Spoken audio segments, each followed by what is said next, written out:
हरिओम प्रिय दर्शकों, यदि आपकी सिंह राशि या सिंह लग्न है तो इस वीडियो को पूरे ध्यान से देखिएगा, समझिएगा। इस वीडियो में हम समझने वाले हैं, जैसे कि आपने थंबनेल में पढ़ा, बदल जाएगी जिंदगी। 26 जुलाई से क्या ऐसा विशेष होने वाला है, कौन सी ग्रह स्थिति बनने वाली है जिससे आपके जीवन में कई परिवर्तन होने वाले हैं, आपकी जिंदगी में कुछ बदलाव होने वाला है। क्या बदलाव होगा, क्यों होगा, ये सभी कुछ हम विस्तार से जानेंगे। तो पूरी जानकारी के लिए पूरा वीडियो देखिएगा। प्रिय दर्शकों, आपने सुना होगा कि 12 जुलाई को मंगल का परिवर्तन हुआ था। मंगल वृषभ राशि यानी कि शुक्र की राशि में गोचर करना प्रारंभ कर चुके हैं। परंतु मंगल का गोचर वृषभ में हुआ उससे पहले ही यहां पर देवगुरु बृहस्पति गोचर कर रहे हैं। देवगुरु बृहस्पति वृषभ राशि में पहले से गोचर कर रहे हैं, तो इससे औदर्य नामक योग बन गया, जो कि बड़ा महत्वपूर्ण योग माना जाता है। राजयोगों में से, बड़े राजयोगों में से एक योग होता है, क्योंकि देवगुरु बृहस्पति और मंगल की युति अपने आप में बहुत महत्वपूर्ण है।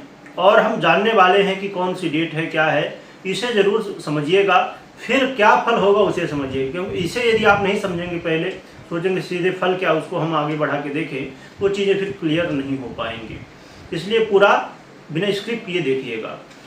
अब देखा जाए तो अब क्या होगा, इसमें ये समझना जरूरी है। 26 जुलाई को मंगल परिवर्तन कर रहे हैं, राशि परिवर्तन नहीं, वृषभ में ही गोचर करेंगे, परंतु नक्षत्र परिवर्तन करने जा रहे हैं। 26 जुलाई को देवगुरु बृहस्पति रोहिणी नक्षत्र में गोचर कर रहे हैं, और अब मंगल भी शुक्र की राशि में गोचर करते हुए चंद्रमा के नक्षत्र रोहिणी नक्षत्र में गोचर करना प्रारंभ करेंगे।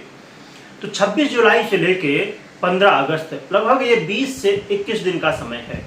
20 से 21 दिन का समय इसलिए कि इसमें भी 20 से 21 दिन का ये जो समय है, इसमें भी 2 डेट और भी ज़्यादा विशेष है, विशेष में से भी और भी ज़्यादा विशेष है। तो अब एक तो समझिए कि सुबह 27 तारीख को सुबह है 4:38 में, यानी कि रात्रि के 26 तारीख के रात्रि या 27 तारीख की सुबह आप ले सकते हैं। तो इस समय मंगल गोचर करना प्रारंभ करेंगे रोहिणी में। परंतु यहाँ पर और विशेष स्थिति क्या बनने वाली है कि मंगल गोचर करते करते करते, क्योंकि देवगुरु बृहस्पति अब चतुर्थ चरण में गोचर करना प्रारंभ करने वाले हैं, तो अगस्त, जुलाई तो है ही, अगस्त में 10 अगस्त से लेके 15 अगस्त लगभग ये 5 दिन का समय है। इस समय एक ही नक्षत्र में और एक ही चरण में देवगुरु बृहस्पति और मंगल गोचर करेंगे चतुर्थ चरण में, तब इसका पूरा लाभ मिलेगा। इसलिए 10 अगस्त से 15 अगस्त का समय बहुत महत्वपूर्ण है। एक और भी डेट है, इससे भी ज़्यादा महत्वपूर्ण डेट और भी बनेगी इसी तरह। दूसरी डेट है 29 जुलाई, 30, 31, ये तीनों 29 जुलाई से लेके 31 जुलाई। 29 जुलाई को रात्रि में 10:15 बजे के बाद है चंद्रमा आ जाएंगे वृषभ राशि पर, और फिर 29, 30 और 31, यानी कि कहना चाहिए कि 2.25 दिन चंद्रमा गोचर करते हैं, तो उसी हिसाब से चंद्रमा यहाँ पर गोचर करेंगे।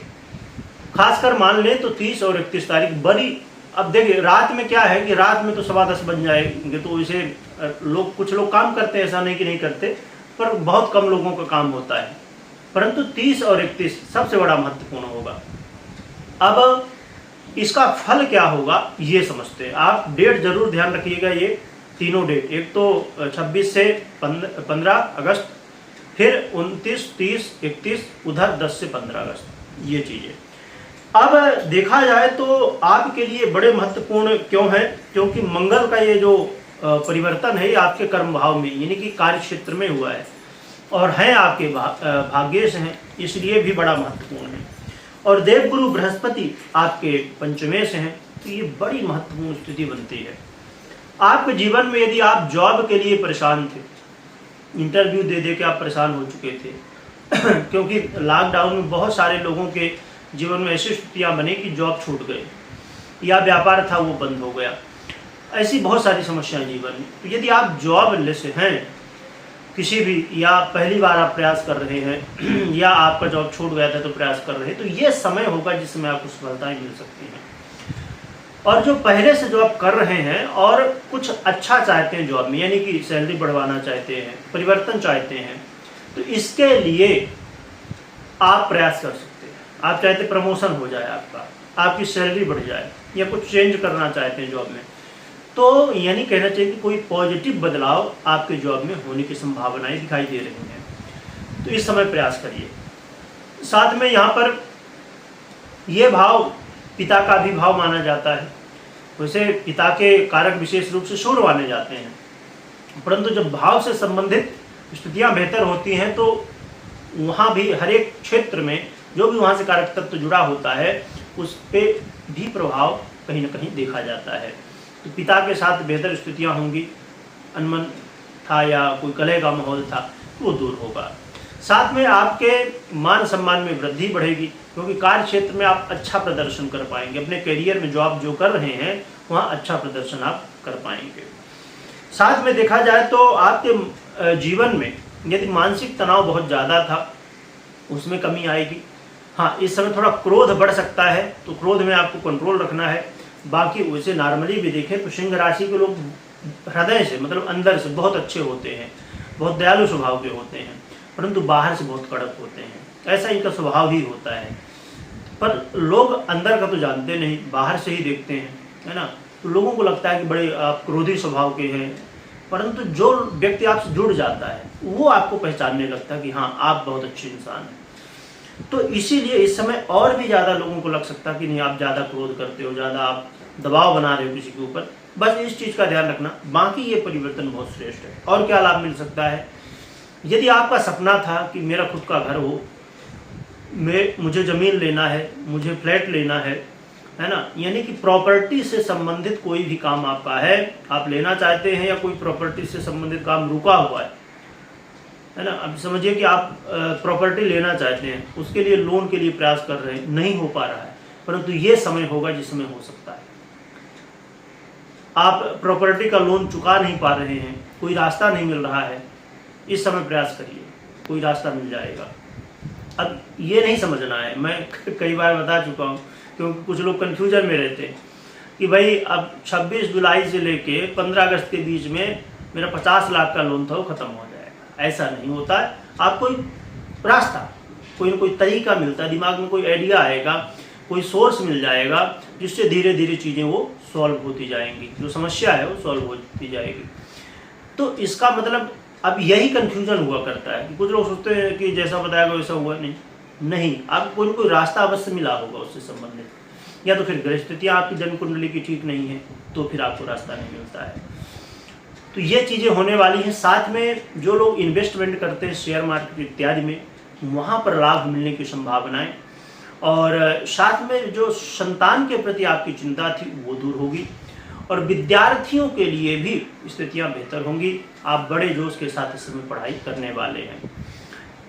तो ये बहुत सारे लाभ आपको मिलेंगे। साथ में भाग्य का भी साथ मिलेगा, जिससे कई सारे काम आपके बनने वाले हैं। और इस समय संभावनाएं देखी जा सकती हैं कि आपको यात्रा करने का मौका मिले, या तो धार्मिक यात्रा करने का मौका मिले। तो विद्यार्थियों के लिए बहुत अच्छा समय, खासकर उन विद्यार्थियों के लिए जो उच्च शिक्षा हासिल करना चाहते हैं, उनके लिए और भी बेहतर समय कहा जा सकता है। तो देखा जाए तो ये मंगल का परिवर्तन कई सारे लाभ लाने वाला। बस आपको गुस्सा में, अपने अहंकार में कंट्रोल रखना है। लोगों को ये महसूस नहीं होना चाहिए। अब जितना विनम्र दिखेंगे लोगों के सामने, उतना ही बेहतर रहेगा। अब यहाँ पर महत्वपूर्ण बात मैं बता दूं, क्योंकि जो आप प्रभाव सुन रहे हैं गोचर का प्रभाव है, और गोचर का प्रभाव बिना जन्म कुंडली के अधूरा होता है। तो यदि आपकी जन्म कुंडली में ये ग्रह, कौन से ग्रह, मंगल, गुरु, चंद्रमा और शुक्र, ये चारों ग्रहों को चेक करिए कैसी स्थिति है। साथ में दशाएं तो हमेशा चेक करनी चाहिए। तो यदि ये मजबूत है, आपको सपोर्ट कर रहे हैं, तो ये फल आपको मिल सकते हैं। नहीं सपोर्ट कर रहे हैं, कमजोर है, तो फिर देखिए यहाँ स्थिति क्या बनेगी कि अब कितने मजबूत, उसके अनुसार थोड़ा कम ज़्यादा। ये तो बहुत ज़्यादा पीड़ित है, तो पूरी तरह से रिजल्ट अच्छा की जगह बुरा हो जाएगा। तो इसलिए हमेशा चेक करिए कुंडली को, और कोई निर्णय लेना चाहे तो पहले कुंडली का विश्लेषण करवाइएगा, तब निर्णय लीजिएगा। उपाय की बात करें तो उपाय की कोई विशेष आवश्यकता नहीं है, परंतु यदि आप हनुमान जी की आराधना करें और नित्य प्रति कोशिश करें कि मंदिर जाइए, और इस समय श्रावण भी चल रहा है तो वहाँ जाइए, भगवान भोलेनाथ का मंदिर मिल जाए, भगवान भोलेनाथ की आराधना करिए। देखिए हनुमान जी भोलेनाथ में कोई डिफरेंस नहीं है, सब एक ही हैं, है ना, उन्हीं के अवतार हैं हनुमान जी, भगवान भोलेनाथ के। तो भोलेनाथ के मंदिर आप चले जाइए, इस समय बहुत पब्लिक आती है, लोग आते हैं भगवान की सेवा करने के लिए। वहाँ गंदगी होती है, साफ सफाई करिए, भगवान को जल चढ़ाइए, है ना, थोड़ा समय निकालिए, बैठिए भगवान के पास। तो जितनी सेवा करेंगे, रोज मंदिर जाने को, अब कुछ जगह संभव है मंदिर नहीं हो पाता, जो मंदिर जिनके यहाँ है नहीं, ऐसा नहीं कि आपके यहाँ मंदिर है फिर भी आप बहाना मार रहे हो। यदि मंदिर नहीं है आपके आसपास, क्योंकि ऐसे कुछ लोग हैं जो कि ऐसी जगहों में रहते हैं जहाँ मंदिर बहुत ज़्यादा दूर होते हैं, 5-10 किलोमीटर 20 किलोमीटर, जो कि जाया जाए तो कोई बड़ी बात नहीं, पर फिर भी कई जगह तो ऐसा भी है कि वहाँ बहुत दूर ही मंदिर है तो है नहीं। तो ऐसी स्थिति में फिर अपने घर के मंदिर में भगवान की खूब सेवा करिए और आगे बढ़िए, तो सब कुछ अच्छा हो सकता है। कमेंट में ओम नमः शिवाय लिखिएगा, लिखने के साथ स्मरण करिएगा। वीडियो देखने के लिए बहुत बहुत धन्यवाद।